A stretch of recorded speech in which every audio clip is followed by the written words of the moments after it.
Today we begin the great and holy season of Lent. As we heard in our first reading, Lent is all about returning to the Lord with our whole heart, really investing in that relationship with God. And to help us do that, the Church recommends three spiritual practices, three spiritual disciplines of prayer, fasting, and almsgiving.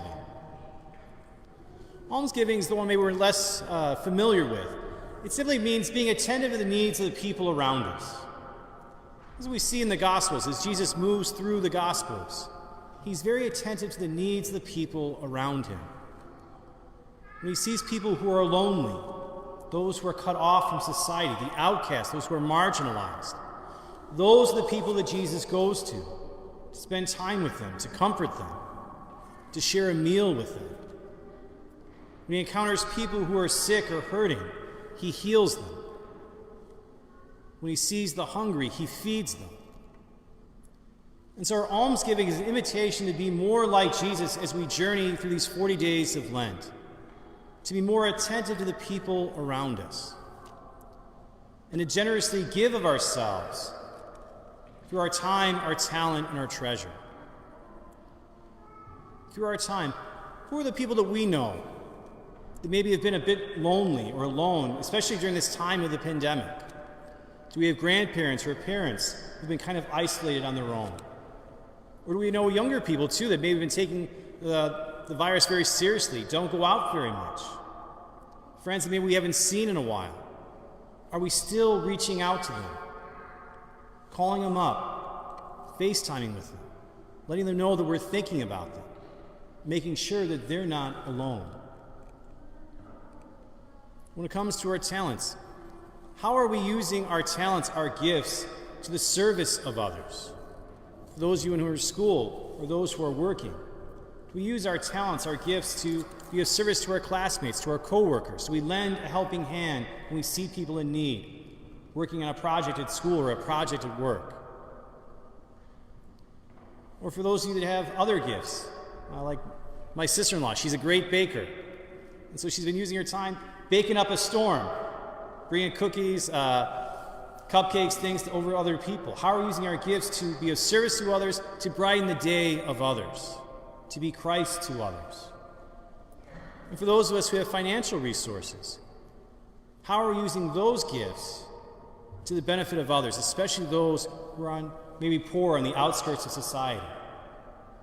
How are we using our financial resources to lend a helping hand to those people who are in need? So that's the almsgiving. Fasting is the one we probably pay the most attention to during Lent. You've probably been all asking yourselves, so what are you giving up this Lent?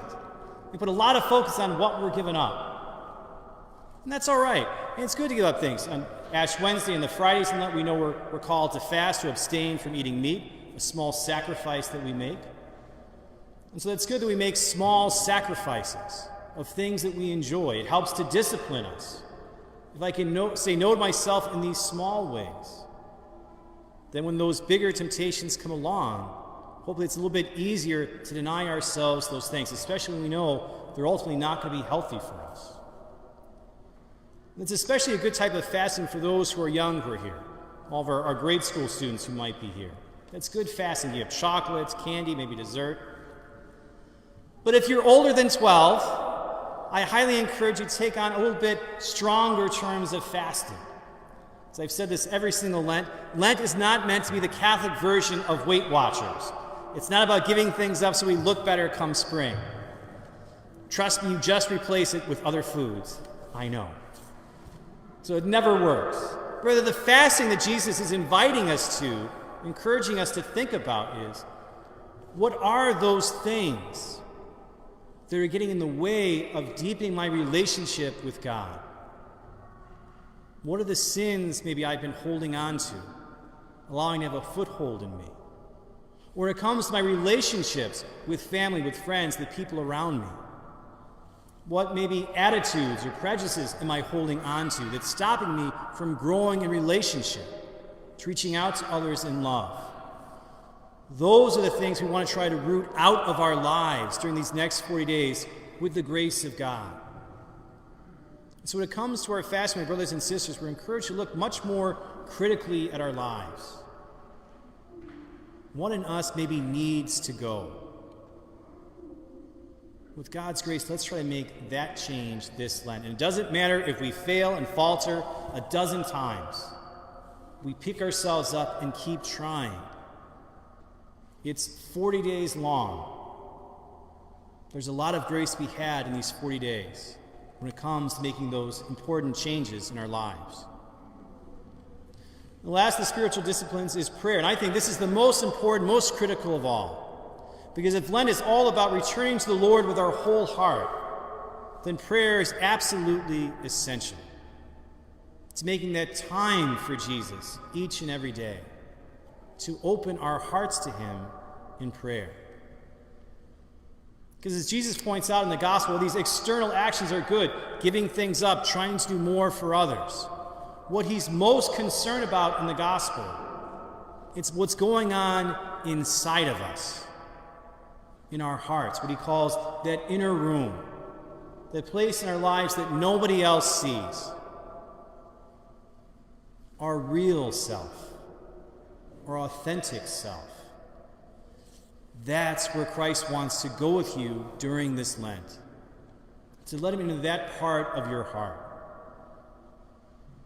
to share with him all of your joys, all of your struggles, what's really going on in you.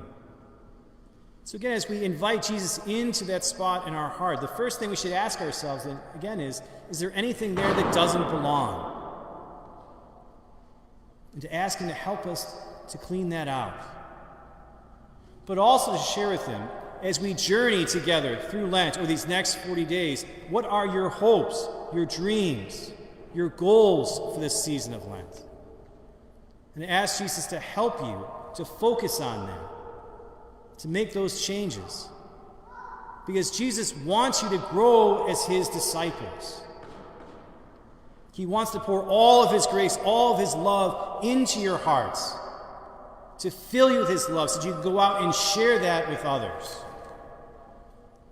And so this Lent must especially be that sharing of hearts with him, letting him in, making time for Jesus Christ each and every day.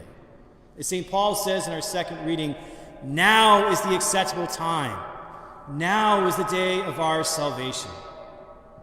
Now is the moment to let him in. And so now, my brothers and sisters,